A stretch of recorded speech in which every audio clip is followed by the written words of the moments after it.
Supreme Court narrowing a federal obstruction statute used to charge hundreds of the January 6 defendants. Now, the court said that the Justice Department had overstepped in its efforts to prosecute some of those involved with the attack on the Capitol. Our digital investigative reporter Jordan Fisher has been covering these cases for years, and he's joining us today to talk about what this decision all means and how many cases could be affected by it. So, Jordan, welcome. Let's go ahead and start. What did the Supreme Court do today, and how big of an impact, is this really going to have?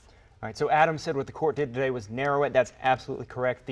For years, the Justice Department has argued that Congress intended this statute, obstruction of an official proceeding, to be a catch-all provision that was passed after the Enron scandal to bring in any kind of obstructive conduct that potentially they couldn't have imagined in other statutes that exist. What the Supreme Court today said is no, we're going to reel that back. What it has to do is it has to deal with evidence, records, documents that are part of that proceeding. And so what's going to happen now is it's going to go back to the D.C. Circuit. This statute is not thrown out. It's going to go back to the D.C. Circuit, and the Circuit is going to look at the alleged actions here, and they're going to decide whether that conduct by the appellant here, Joseph Fisher, fits within that new, narrower definition that the Supreme Court has decided on. So let's be clear about this, Jordan. First of all, this doesn't apply to every single person who has either been charged or convicted in relation to charges filed around January 6th. So we know with this charge specifically, there are people right now doing prison time because of this charge. There are people with charges in the pipeline.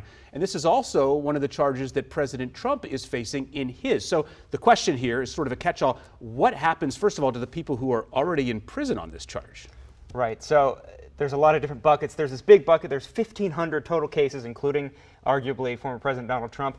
The vast majority of those do not have this charge at all. Former President Trump does, of course. And then there's a much smaller bucket of people who have pleaded guilty only to this as their only felony. Right. And some of them, about half, they're about 52, about half of them are currently in prison. Now, as part of that plea deal, the Justice Department has insisted upon very specific language that say even if your charge is deemed unconstitutional, even if the Supreme Court comes back and says your conduct doesn't fit within the scope, you've waived your right to appeal.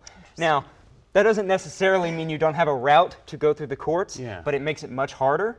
They've also agreed that even if their charge is overturned, they can still be prosecuted in the future on potentially different counts. Well, and we've seen prosecutors say, hey, we may bring this forward again if this decision played out like it did today. Jordan Fisher for us. Thank you. Thanks, Appreciate Jordan. it.